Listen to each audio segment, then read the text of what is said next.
الحمدللہ رب العالمین والصلاة والسلام علی سید المرسلین وعلی آلہ واصحابہ اجمعین ومن تبعہم بإحسان الی یوم الدین، اما بعد۔ آج کے درس میں انشاءاللہ تعالی ہم کتابوں پر ایمان کے تعلق سے گفتگو کریں گے۔ اس سے پہلے فرشتوں پر ایمان کے تعلق سے گفتگو ہو چکی ہے۔ کتابوں پر ایمان یہ ایمان کی بنیادوں میں سے ایک اہم بنیاد ہے اور ایک ایمان کا اہم رکن، اور وہ عظیم رکن ہے جس کے بغیر ایمان مکمل نہیں ہو سکتا۔ قرآن مجید میں بھی اس کے دلائل ہیں اور احادیث مبارکہ میں بھی۔ قرآن پاک میں سورہ نساء کی آیت نمبر 136 میں اللہ تبارک و تعالیٰ کا یہ قول ہے، یا ایھا الذین آمنوا آمنوا باللہ ورسولہ والکتاب الذی نزل علی رسولہ والکتاب الذی انزل من قبل ومن یکفر باللہ وملائکتہ وکتبہ ورسلہ والیوم الآخر فقد ضل ضلالا بعیدا۔ اے وہ لوگو جو ایمان لائے ہو، ایمان لاؤ اللہ پر، ایمان لاؤ اس کے رسول پر، ایمان لاؤ اس کتاب پر جو اس نے اپنے رسول یعنی آخری رسول محمد صلی اللہ علیہ وسلم پر نازل فرمایا ہے، یعنی قرآن پاک پر ایمان لاؤ، اور ایمان لاؤ ان کتابوں پر جو اس سے پہلے نازل کی گئی ہیں۔ اور جو شخص انکار کرے گا اللہ کا اور فرشتوں کا اور اس کی کتابوں کا اور اس کے رسولوں کا اور آخرت کے دن کا، تو وہ دور کی گمراہی میں جا پڑا۔ آپ ان آیات میں دیکھ رہے ہیں کہ اللہ تعالیٰ اپنے اہل ایمان بندوں کو اس بات کا حکم دے رہا ہے کہ وہ ایمان کے شرائع کو پوری طرح قبول کر لیں اور تمام ارکان ایمان کو اپنا کر کے کامل ایمان والے بن جائیں، جس میں سے ایک حکم یہ ہے کہ وہ اللہ کے آخری رسول پر نازل ہونے والی آخری کتاب قرآن مجید پر ایمان لائیں، اور اس سے پہلے جو کتابیں نازل کی جا چکی ہیں ان پر بھی ایمان لائیں۔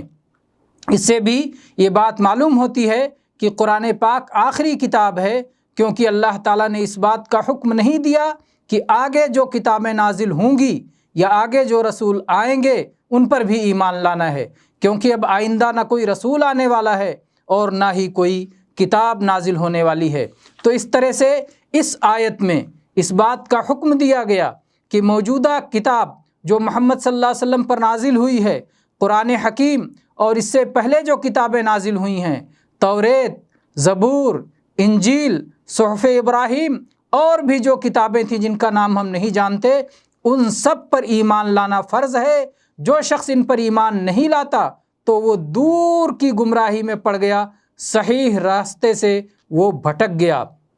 اسی طرح سے قرآن پاک میں سورہ بقرہ کی آیت نمبر 177 میں اللہ تعالیٰ نے ارشاد فرمایا، لیس البر ان تولوا وجوہکم قبل المشرق والمغرب ولکن البر من آمن باللہ والیوم الآخر والملائکۃ والکتاب والنبیین۔ نیکی یہ نہیں ہے کہ تم مشرق یا مغرب کی جانب اپنا رخ پھیر لو، اپنا رخ کر لو، اپنا منہ کر لو، لیکن نیکی یہ ہے کہ کوئی شخص اللہ پر ایمان لائے، آخرت کے دن پر ایمان لائے، فرشتوں پر ایمان لائے، کتاب پر ایمان لائے اور نبیوں پر ایمان لائے۔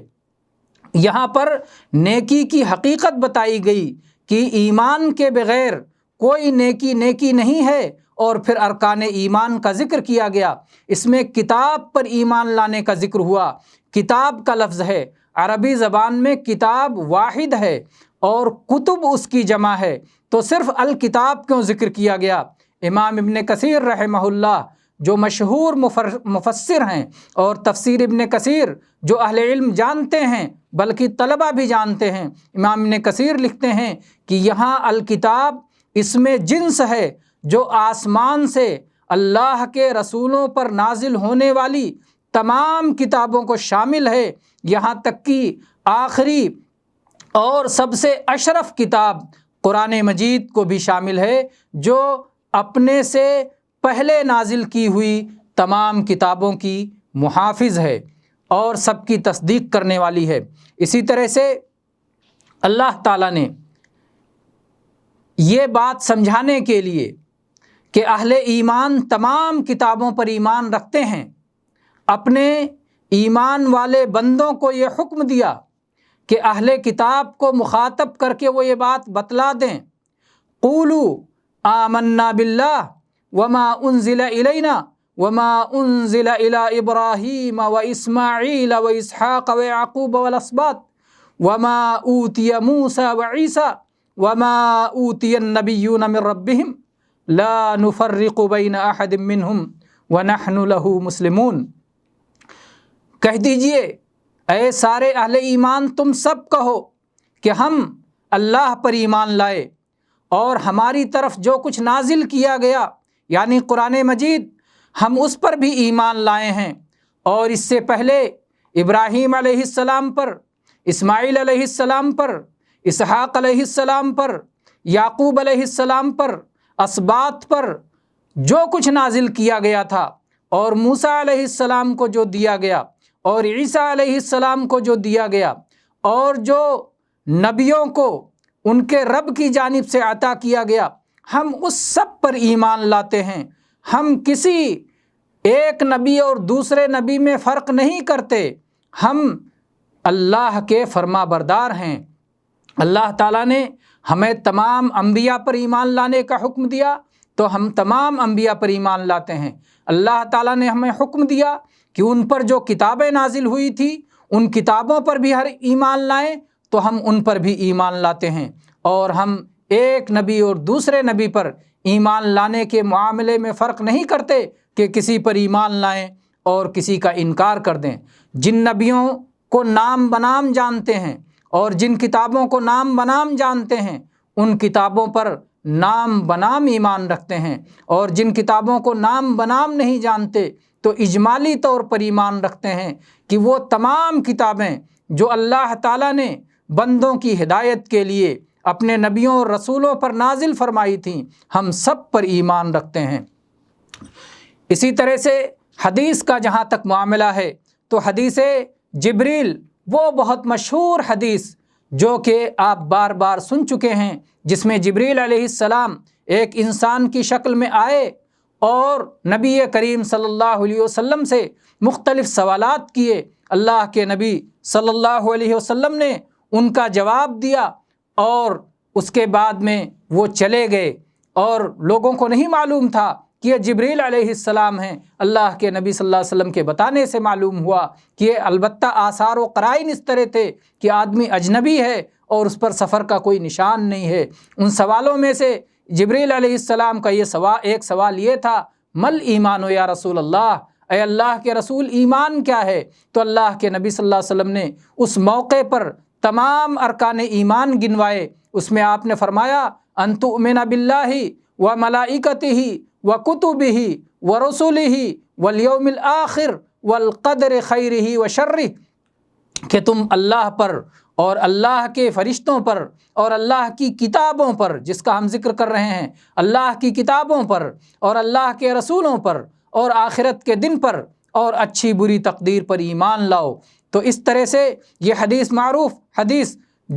جس کے صحت میں کسی قسم کا کوئی شک نہیں ہے، اس میں اللہ کے نبی صلی اللہ علیہ وسلم نے کتابوں پر ایمان لانے کی فرضیت کو، ایمان لانے کے وجوب کو ذکر کیا ہے، یعنی اس بات کا عقیدہ رکھا جائے کہ یہ تمام کتابیں اللہ تعالیٰ کی جانب سے اس کے رسولوں پر حق طور پر نازل ہوئیں، ان کا نزول برحق ہے، یہ سچی کتابیں ہیں، ان کتابوں میں ہدایت تھی، ان کتابوں میں روشنی تھی، ان کتابوں کو اللہ تبارک و تعالیٰ نے نازل کیا، ان میں اللہ کا کلام تھا۔ جو ان کتابوں کا انکار کرے گا، جو ان کتابوں کی تکذیب کرے گا، وہ دین سے خارج ہو کر کافر اور مرتد ہو جائے گا۔ ان کتابوں پر ایمان لانے کا فائدہ کیا ہے؟ آئیے ہم تیزی سے اس کا بھی ذکر کر دیتے ہیں۔ ان کتابوں پر ایمان لانے کا پہلا بڑا فائدہ یہ ہے کہ ہم اللہ تعالیٰ کا شکر ادا کریں گے کہ اللہ تعالیٰ اپنی مخلوق پر اور اپنے بندوں پر کس قدر مہربان اور کس قدر فضل و کرم والا ہے کہ ان کا خیال رکھتا ہے اور انہیں ان چیزوں کی رہنمائی کرتا ہے جس میں ان کی آخرت اور دنیا کی بھلائی ہے۔ اسی لیے یہ کتابیں نازل کی گئی تھیں تاکہ یہ ان کی رہبری اور رہنمائی کا فریضہ انجام دیں۔ اسی طرح سے ان کتابوں کے اور مختلف کتابوں کے نزول کی وجہ سے اللہ کی حکمت ظاہر ہوتی ہے کہ اللہ تعالیٰ نے ہر قوم کے لیے اس کے مناسب حال کتاب نازل فرمائی، اور سب سے آخر میں قرآن مجید جیسی عظیم الشان کتاب نازل فرمائی جو تمام مخلوق کے لیے، قیامت تک آنے والی تمام ذی عقل مخلوق کے لیے، انسانوں اور جناتوں کے لیے، ہر شہر کے لیے، ہر زمانے کے لیے مفید ہے، رہبر اور رہنما ہے، اور یہ قیامت تک کے لیے کافی ہے اور سب کی ہدایت کے لیے موزوں اور مناسب ہے۔ اسی طرح سے کتابوں پر ایمان لانے کا ایک تقاضا یہ بھی ہے اور ایک فائدہ یہ بھی ہے کہ ہم اللہ کے کلام کا اس بات کریں گے جس طرح سے اللہ کے کلام کو ثابت کرنے کا حق ہے، اور اللہ کا کلام یہ کسی مخلوق کے کلام کی طرح نہیں ہے، اور اللہ کے کلام جیسا کوئی کلام کبھی کوئی مخلوق نہیں لا سکتی۔ ساری مخلوق اس کے مقابلے سے عاجز اور بے بس اور لاچار ہے۔ تو بہرحال یہ کتابوں پر ایمان کے تعلق سے چند باتیں ہوئیں، انشاءاللہ اس کے بعد ہم تفصیل سے اس پر گفتگو کریں گے کہ ان کتابوں پر ایمان لانے کی کیفیت کیا ہوگی۔ ھذا واللہ اعلم والحمد للہ رب العالمین وصلی اللہ علی نبینا وسلم۔